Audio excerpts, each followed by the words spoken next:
Olá, gente! Então, vamos seguir para mais uma aula nossa, né, de geografia.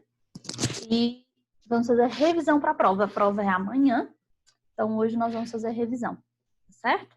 Então, sobre questões ambientais ao longo do tempo, isso daí é o capítulo 9, tá?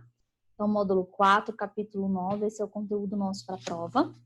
Então, as questões ambientais, nós temos aí em relação ao ser humano, ele era nômade antigamente, ele vivia durante o meio ambiente, isso era melhor, né? Porque a gente vivia em determinado lugar, na hora que a gente utilizava ali, a gente deixava e ia para outro lugar.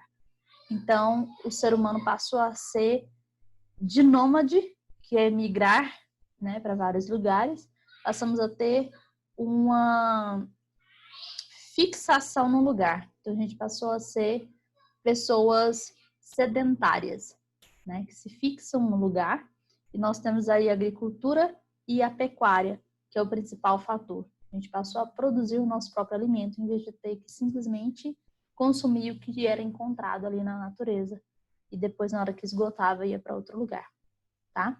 E aí nós entramos aí uma situação capitalista no meio, né, que você vai produzir e para poder vender e ter maior lucro e coisas do tipo, né? Todos os ambientais para entender, a gente fazer uma transformação ambiental em todos os lugares para poder atender às necessidades do ser humano. E essa transformação, ela vem com impactos ambientais severos, né? Com problemas ambientais muito graves em relação à destruição das matas, da natureza, da extração de minérios cada vez maior, esgotamento do solo, extração de petróleo e vários outros produtos que acabam contaminando a água, solo e tudo mais, ok? Então, além disso, novos componentes são encontrados, no caso, relação aí de petróleo, por exemplo, e esse petróleo ele vai ser refinado, separado e utilizado para mover carros, certo? E esse petróleo que passa a ser utilizado para mover carros acaba gerando problemas em relação a poluentes na atmosfera, causando vários problemas ambientais, ok? Então, esses problemas ambientais, eles são discutidos pela primeira vez no mundo aí, né, em relação ao controle ambientais nas complexos, né? Uma coisa que a gente, antes de entrar para quais problemas ambientais que nós passamos a observar a respeito, nós temos aí, isso a primeira e segunda revolução industrial, você tem que retirar tudo, você tinha uma ideia, né? O ser humano tinha a ideia de querer extrair da natureza, a natureza ia repor para sempre aquilo dali, a princípio. Depois você começa a perceber que não, que a gente vai extrair da natureza, uma hora vai acabar, tá? E aí você tem países de primeiro mundo em que passaram a manter o seu meio ambiente melhorado para a população e passaram a extrair da natureza e degradar a natureza alheia. Então eu protejo a minha casa, mas eu estrago a do meu vizinho. É tipo isso, o que eles fazem, né? Eles protegem os países de primeiro mundo, Estados Unidos, Europa e tal, só que extraem e devastam a natureza de outros países subdesenvolvidos. No caso, continente africano, multinacionais aqui no Brasil que degradam e ficam por isso mesmo, não tem tanto problema, né? Porque as nossas leis ambientais, elas não são tão severas quanto esses países de primeiro mundo. Porque se fosse, eles não teriam como vir aqui e degradar tanto. Eles gerariam um ônus muito grande, né? Então, seria uma forma de minimizar, né? Então, nós temos uma população que morava em área rural, morava na roça, e passa para a área urbana nas cidades. Está morando nas cidades, e essa população ela tem uma aglomeração, maior quantidade de indústrias para poder gerar riquezas, para gerar roupas, calçados, casas, assim por diante. Essa população passa a ter mais emprego, aumenta a quantidade de população. Muita gente não consegue morar na cidade em lugares próprios de bom convívios e tal, vão morar em periferias que tem proliferação de doenças, ratos, esgotos e assim por diante, né? Então você tem indústrias que poluem as águas, poluição atmosférica e condições precárias sanitárias, certo? Então, passa-se a ter a exaustão dos solos e desmatamento excessivo, ok? Então, passamos aí a pensar a respeito disso quando a gente fala de impactos ambientais, poluição atmosférica. Então, a fumaça lançada através de veículos, automotores, usinas térmicas e tal, milhões de toneladas de gases no ar vão formar a poluição do ar, certo? Esses gases, eles vão gerar problemas na camada de ozônio, que vai aumentar o efeito estufa. O efeito estufa é algo legal quando você tem um problema de desgaste da camada de ozônio por emissão de gases poluentes, você vai ter, na verdade, a relação aí de problemas ambientais do aumento da temperatura no planeta por conta do efeito estufa aumentado, né? E geração de problemas relacionados ao aquecimento global, ok? Então, temos proliferação de lixo, ok? Contaminação do chumbo. Um dos principais fatores aí, principais da contaminação do chumbo, que foi retirado esse elemento da gasolina, ele era inserido na gasolina para poder fazer com que a gasolina rendesse mais, tá? E aí foi retirado o chumbo, não por conta de emissão de gases poluentes, ou por conta de acabar a camada de ozônio, ou chuva ácida, coisa do tipo. Ele foi retirado porque faz mal para a população, tá bom? Ele entra na pele da população, da pessoa, e a pessoa passa a ter contaminação por chumbo e gera vários problemas da pessoa, de perda de memória, às vezes, ficar com confusão mental, na verdade, né? Intoxicação por chumbo gera um gosto metálico na boca, vômito, prisão de ventre, dor de cabeça, confusão mental. Então, perceberam que várias pessoas passaram a ter esses mesmos sintomas, perceberam que era por conta do chumbo e passaram a retirar isso da gasolina. Então, a gasolina ela rende menos do que antigamente, mas não tem o chumbo, que faz muito, muito mal, é prejudicial à saúde, tá bom? Então, a nocividade à saúde humana é muito grande, o chumbo em si. Então, foi retirado aí. Então, nós temos uma produção de lixos eletrônicos cada vez maior, com pilhas, baterias. Nós temos aí computadores, televisão, telefone celular e assim por diante, de coisas que vão sendo produzidas. As pessoas utilizam, não tem mais uso, estraga alguma peça, alguma coisinha, perde a sua vida útil, né? Bateria, pilha, celular, e acaba sendo descartado e gerando cada vez mais lixo. Então, isso acaba tendo poluição dos rios, partes costeiras, o plástico que vem degradando, né, cada vez mais o nosso meio ambiente, ele chegou ao ponto de não se dissolver na natureza, ele virar um nanoplástico, em que é possível encontrar em todas as partes da cadeia alimentar, tá? Em relação a todas as partes, talvez seria algo muito, né, grandioso, mas encontra-se nos animais, tá? Então, encontra-se nas águas, encontra-se nos peixes, patos, aves, seres humanos, em tudo você tem o nanoplástico aí no meio. Então, o plástico ele demora cerca de 450 anos para se decompor. Agora, essa decomposição, a gente realmente algo que tem percebido que ele entra na cadeia alimentar, que é chamado microplástico, tá? Então, vão para os peixes, ele coloca em risco tanto a vida marinha quanto a vida humana. E os seres humanos consomem os peixes com regularidade, ou então a água contaminada com esse nanoplástico também. Então, em consequência dessa poluição, estima-se que existam mais de 500 zonas marinhas consideradas mortas nos oceanos da Terra, apresentando nenhuma ou pequena variedade de vida marinha. Gente, é muita coisa, né, em relação a isso. Então, nós temos aí questão do lixão, do chorume a céu aberto, certo? Questão, quando a gente fala aí de erosões pela mecanização da lavoura, a mecanização da lavoura gera erosões, assoreamento nos canais fluviais, perda do solo cultivável, certo? A mecanização gera queimada né?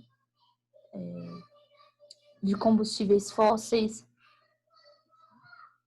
emissão de gases de efeito estufa, pesticidas, tem a proliferação de algas, que tem a morte de peixes pela eutrofização. Se aumenta a quantidade de algas, diminui a quantidade de luz solar entrando, penetrando ali na água, você tem um efeito de eutrofização, de mortes aí desses animais aquáticos, certo?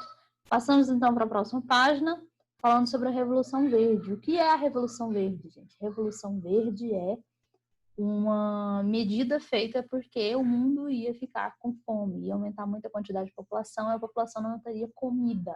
Então passa-se até uma Revolução Verde. Não é algo assim, vamos fazer plantação de plantinhas legais e bonitinhas para todo mundo comer e tal, e orgânico. Não, pelo contrário. É a utilização de insumos agrotóxicos, máquinas, uma verdadeira modernização na agricultura para produzir muito, tá? Então, a Revolução Verde, ela não é uma revolução bonitinha, ela é uma revolução verde de produzir alimento para toda a população, utilizando agrotóxicos, utilizando plantas geneticamente modificadas, tá? Então, irrigação, mecanização, defensivos agrícolas, fertilizantes, agrotóxicos, tudo isso após 1970, tá bom? Então, os agrotóxicos, ele pode esgotar a fertilidade do solo e contaminar as águas subterrâneas, superficiais, prejudicar a saúde humana. O uso de máquinas pesadas leva à compactação do solo e deteriorização do solo. A exploração excessiva gera a degradação do solo, erosão, desertificação. Expansão de áreas agrícolas, por exemplo, ocorre pelo desmatamento e pelos processos erosivos também acontecem aí. Ok? Então, o desmatamento, você tem a perca da biodiversidade, certo? Temos o efeito estufa. E aí, nesse efeito estufa, o que é o efeito estufa? O efeito estufa é algo bom. Você tem uma barreirinha aqui, tá? Vamos colocar aqui o efeito estufa, como sendo vidro, tá? Fechadinho. São estufas realmente, em que entra raios de sol, bate nesse vidrinho e fica lá dentro o raio de sol batendo e deixando mais quentinho. Isso faz com que áreas muito, muito frias passa-se a ser produzido alimento. Então, é possível produzir alimento pelo efeito estufa, certo? O planeta Terra tem o efeito estufa e isso é algo bom, ele não é algo ruim.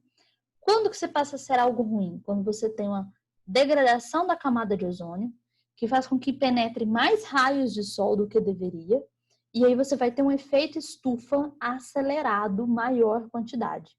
Você tem uma intensificação do efeito estufa. Aí passa a ser ruim. O efeito estufa em si não é algo ruim, ele é algo natural e bom. Quando você tem um aumento do efeito estufa, aí passa a ser ruim.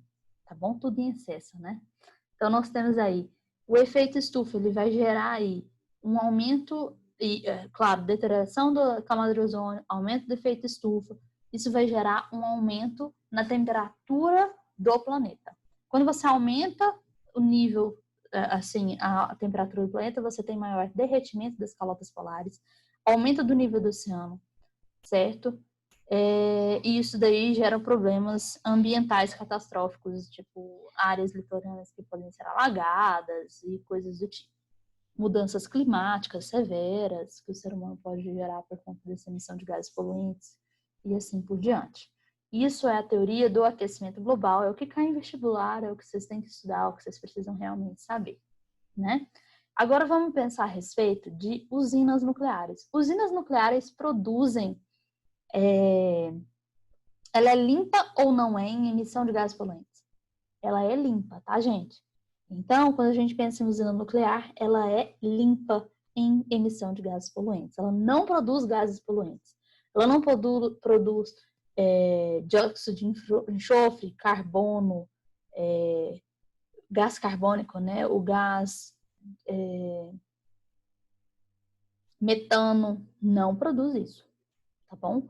Ela produz o quê? Uma radioatividade, e essa radioatividade controlada não vai fazer mal, tá bom? Ela é controlada, ela vai ter uma radioatividade que vai esquentar a água, que vai gerar energia.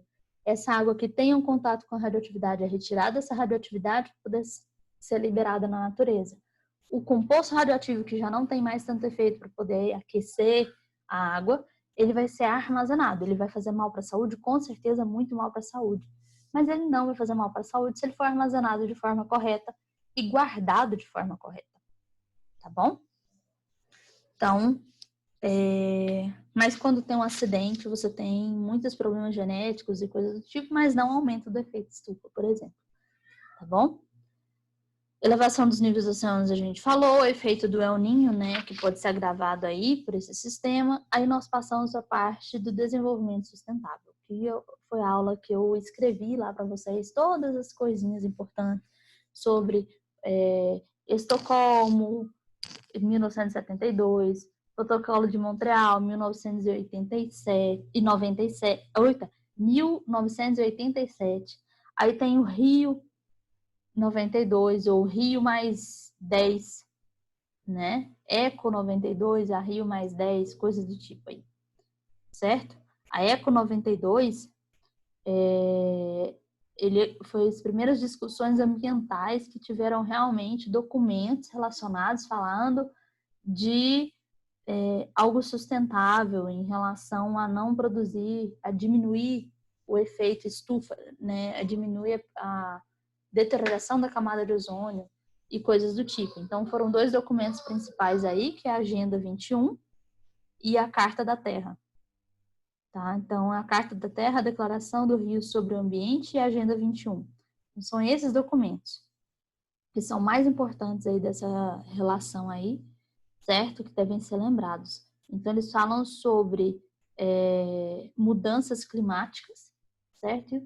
E as riquezas no mundo, que elas a gente deve pensar a respeito disso e modificar como se deve ser levado a isso, tá?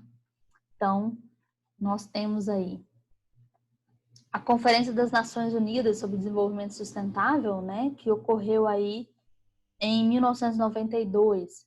É o quê? A Eco 92. Quando a gente pensa, quando ela passou a ser lá em 2012, certo? Em 2012, nós temos a Rio mais 20, certo? Estocolmo, 1972, protocolo de o Kyoto, né? Que teve no Japão, na verdade. Então, protocolo de Montreal foi em 1987, certo? E tem também o protocolo de Kyoto, que foi em 97, foi no Japão, onde vem falando aí, são todas ações importantes, que cada uma com suas características específicas. Eu não vou ficar prolongando muito nisso, gente. Quem não assistiu minha aula a respeito disso, volta lá e assista, porque é importante saber o que aconteceu de importante em cada uma delas, tá bom? Porque senão a gente vai falar só disso aqui o tempo inteiro, foi uma aula inteira e aí complica a nossa vida, né? Mas estudem para poder fazer a prova, para poder futuramente vocês saberem aí, para poder fazer um vestibular também, tá? Questões colocadas eu gosto muito de charge, né? A gente falar a respeito, charges relacionadas, por exemplo, que a natureza está estragando o meio ambiente, que o progresso, não o meio ambiente, mas a natureza estraga o progresso, acaba com o progresso. A gente pensar a respeito do desenvolvimento, ele não pode ser feito através de árvores. Não existe desenvolvimento com tantas árvores. Precisa devastar para poder ter árvores, né? Então, descarte irregular de lixo, os impactos ambientais que são implicados aí por conta de descartes irregulares de lixo, implicam que problemas ambientais, problemas sociais para a população, proliferação de lixos, bactérias, fungos e assim por diante. Além de vetores como ratos, baratas, mosquito da dengue. A dengue, não só dengue, chikungunya e o zika vírus também, né? Então, São coisas aí a respeito.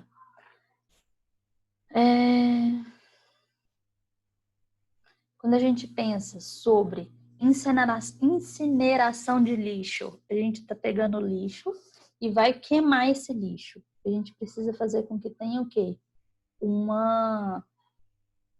Esqueci o nome, gente. Deixa eu beber água aqui com isso. Um filtro. A gente precisa filtrar essa fumaça para poder não ter proliferação de produtos químicos e coisas do tipo na atmosfera, né? Então é preciso ter um filtro para poder fazer essa incineração. Então tem a parte boa da incineração. Você está pegando um lixo muito grande e diminuindo ele num volume muito, muito pequeno, certo? Então, lixos, existem grandes cidades, as quais se eu colocasse, por exemplo, São Paulo, se você colocar todo o lixo que é produzido em São Paulo em aterro sanitário, você vai ter mais aterro sanitário às vezes do que casas para as pessoas morarem, dependendo. Então, eles queimam, né, o lixo. E ela é transformada, essa queima, ela pode ser transformada também em energia elétrica, tá bom? Só que você tem o quê? A proliferação de gases poluentes. O que nós devemos fazer para poder minimizar essa emissão de gases poluentes? Foi o que eu falei a respeito de uma coisa que poderia ser feita é fazer esses filtros, ter esses filtros, né? Então, filtros nas chaminés incineradoras diminui a poluição do ar. Você diminui a quantidade de lixo através da reciclagem, né? De uma população que pensa a respeito dessa reciclagem, reutilizar, dos 3 R's, né? Primeiramente, a gente reduz o consumo, a gente diminui a quantidade de coisas que a gente usa, depois a gente reutiliza, depois a gente recicla. São os 3 R's na ordem correta, tá, gente? Tem que saber a ordem correta também, tá? Então, outros pontos aí. Para diminuir o acúmulo de lixo e desperdício, né, de materiais de alto valor econômico e coisas do tipo. Reduzir essa exploração das riquezas, a gente precisa ter a redução desse lixo gerado, certo? E aí entra os 3 R's, que é o quê? Que eu acabei de falar, gente. Redução da quantidade de coisas que a gente vai utilizar, que a gente reduzir, comprar menos roupa, comprar menos calçado, comprar menos coisas. Depois, reutilizar, eu pego o meu calçado que tem um buraquinho aqui, coloco uma florzinha, coloco alguma coisa e eu consigo usar ele por mais tempo. Ou eu pinto uma calça que está desbotada e ela fica como nova novamente, coisas assim. Transforma uma calça numa blusa ou uma calça num short ou numa saia, sei lá. Eu modifico e eu reutilizo. Isso é reutilizar, né? Então, se, por exemplo, eu pego uma garrafa PET e uso ela para poder colocar leite, eu estou reutilizando. Se é uma garrafa retornável de Coca-Cola, está reutilizando, ok? Agora, quando a gente pensa aí, se eu pego também uma sacolinha plástica do supermercado e uso ela como para colocar o lixo, para colocar na lixeira, eu estou reutilizando também, tá? Se eu corto garrafas PETs para poder fazer uma árvore de Natal, por exemplo, eu estou reutilizando. Eu estou fazendo com que aquele produto tenha um novo fim, certo? Então, reutilização. Reduzir é eu parar de comprar, eu diminuir a quantidade de coisas que eu compro, né? Tem uma nova tendência aí a respeito disso, existem pessoas que conseguem viver dessa forma e em vez de comprar casas gigantescas, agora vão morar em casas minúsculas com o básico do básico e pronto, acabou, certo? Existem pessoas que estão fazendo isso, é uma nova tendência, né? Acaba sendo muito mais em conta, muito mais econômico e as pessoas passam a trabalhar o mínimo possível, tipo, trabalho que é necessário realmente para sobrevivência, porque eu não tenho que comprar carro do ano, nem casa, nem roupa, nem calçada, nem nada. Eu vou trabalhar para sobreviver e ter uma vida mais tranquila, mais leve, certo? Aí a gente pensa, por exemplo, se eu pego, como que seria a reciclagem? A reciclagem é, se eu, por exemplo, eu pego um papel, tá escrito de um lado, eu pego e escrevo do outro, eu estou reciclando? Não, eu estou reutilizando o papel. Agora, se eu pego esse papel, trituro ele, bato no liquidificador, coloco ele numa forma que vai fazer o quê? Virar outro papel. É um papel reciclado. Entende? Eu tenho que pegar esse negócio, triturar ele, fazer algo para poder se tornar outra coisa. Ok? Se eu pego o vidro quebrado, ou um vidro, uma garrafa de vidro, e derreto ela e transformo ela em outra coisa, em outro vidro para ser utilizado, coisas do tipo, isso é reciclagem. Se eu pego latas de alumínio e transformo ela para poder formar, por exemplo, ligonotes. Ligonotes é uma matéria-prima que vai ser utilizada para tudo, para um monte de coisas. Então, vou pegar a garrafa, as latas de alumínio, por exemplo, fazer um processo de derretimento dela e formar uma barrinha de alumínio que vai ser utilizada para produzir outras coisas. Essa barrinha de alumínio, isso daí é o quê? Isso daí é reciclagem.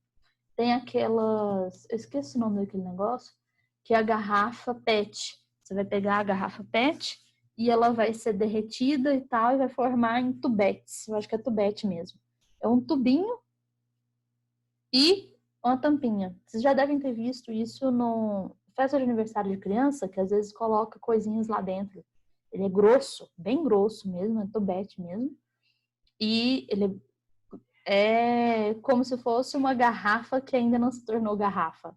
Eles transformaram naquilo dali e depois ele pode ser transformado em várias outras coisas. Mas é um produto que ele é utilizado aí e isso sim é uma reciclagem. Você pegar um produto, derreter ele e transformar numa matéria-prima de outra coisa, certo?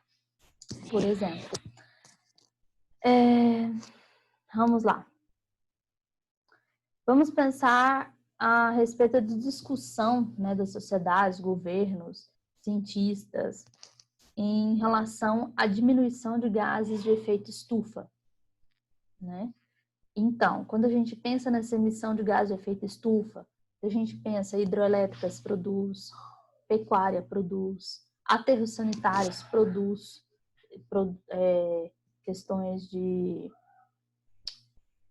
ambientais, né, em relação a camadas de ozônio, né, problemas nesse sentido. E quando a gente pensa em existem outras energias, as quais são mais limpas, certo?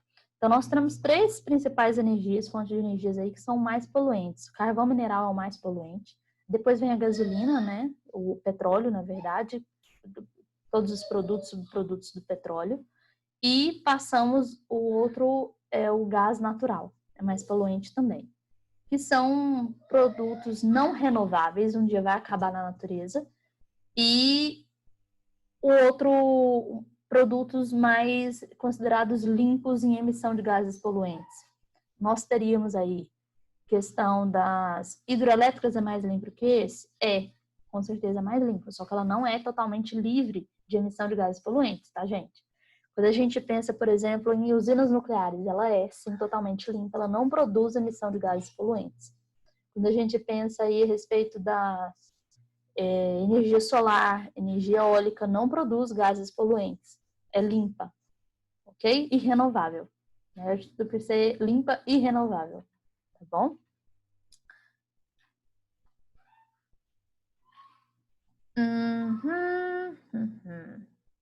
Quando a gente já falou sobre o chumbo, a emissão de chumbo, nocividade à saúde humana, principal questão, né? E por conta de ter deixado de usar o chumbo foi questão de problemas na saúde realmente humana.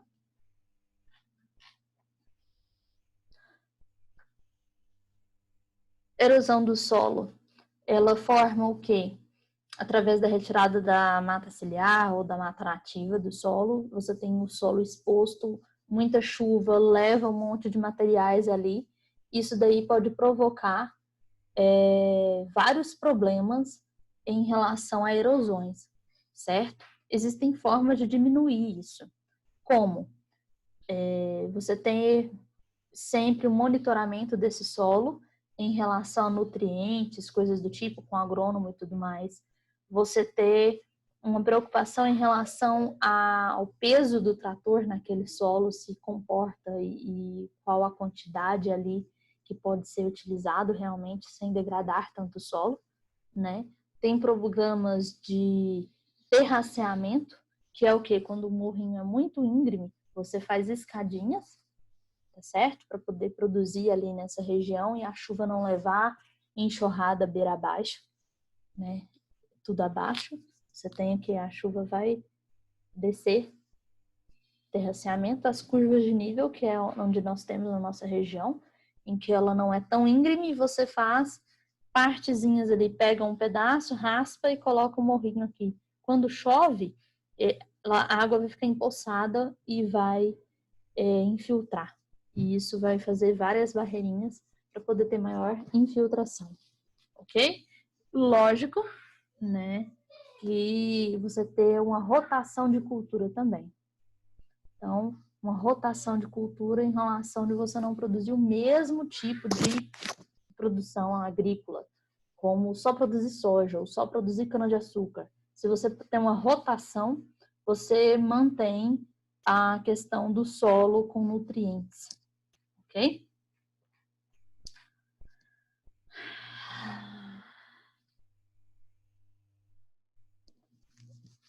Então, nós temos aí, quando a gente pensa em produção agrícola no mundo todo, né, tem vários problemas ambientais. Então, a utilização de agrotóxicos muito grande, certo? Você tem uma quantidade cada vez maior de inseticidas nocivos que rompem a cadeia alimentar. Por exemplo, se você acaba com todos os sapos, você vai ter muita proliferação de mosquitos, né? Que vai fazer muito mal à saúde, ok? Então, os solos, eles podem se tornar estéreis, inférteis, né? Acabar com os micro-organismos que tem ali no solo, ele pode desaparecer e se tornar um solo que não é mais fértil, não tem mais nutrientes, né? Com grande intensidade aí para ter plantas e tudo mais. Você tem a intensa contaminação das águas por produtos químicos, né? Por exemplo, os agrotóxicos. Né? Então, você atinge aí animais, as plantas, a população em geral. Certo? Então, as policulturas, você tem um desenvolvimento aí de várias espécies e coisas do tipo, tá? As monoculturas, elas não produzem, né? Quando a gente vai falar de monocultura, se você produz apenas uma cultura, um tipo de alimento, vamos supor soja. Eu estou falando só de produção de soja e eu coloco um monte de pesticidas e coisas do tipo ali na soja, eu faço com que tenha um tipo de animal em que ele vai se proliferar mais, talvez. E isso daí vai gerar problemas na cadeia alimentar, tá? Então, são problemas aí aumentados, ok? Eu não vou fazer com que eu acabo com os predadores naturais, às vezes, daquele bichinho que eu quero acabar com ele e eu não tenho mais o predador natural para acabar com aquele bichinho. Então, isso daí também faz com que eu cada vez mais tenha que usar agrotóxicos, insumos e coisas do tipo, certo? Quando a gente pensa a respeito do processo de aquecimento global, né? Quando a gente pensa em aquecimento global como um todo, a gente pensa a respeito sobre o aumento do nível dos oceanos como sendo um dos principais, certo? Nós temos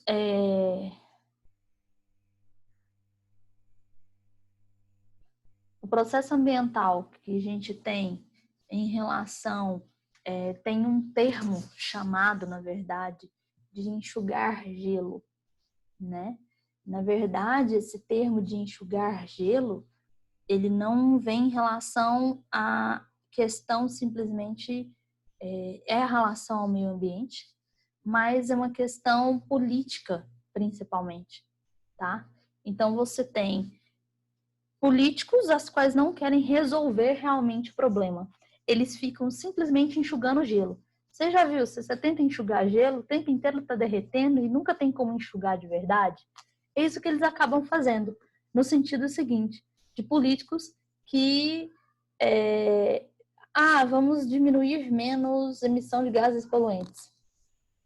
Tá, mas eles nunca resolvem o problema realmente, fazem um tratado e ficam nesse negócio assim, vamos diminuir, mas eu preciso produzir e coisas do tipo, fica só tapando o sol com a peneira. É outro ditado também, né? De fazer o mínimo necessário, não fazer o que realmente vai fazer diferença, de verdade, ok? Ele não tem em relação principalmente aí à questão de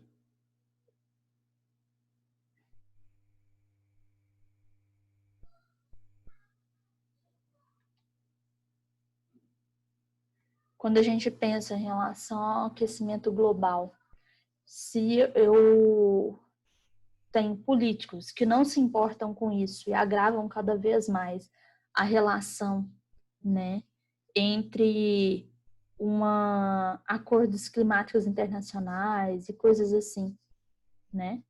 Eu não faço uma menção realmente de resolver o problema. Eu simplesmente fico paleando a coisa. Eu não resolvo efetivamente. Então, isso acaba agravando cada vez mais questão de efeito estufa e coisas do tipo, e os planeta passando por situações complexas, certo? Então, eu acho que é isso. Então, acordos climáticos que acabam não sendo resolvidos de forma realmente efetiva, né? Alguns países entram nesses acordos, outros não, e continua prorrogando aí a situação, certo?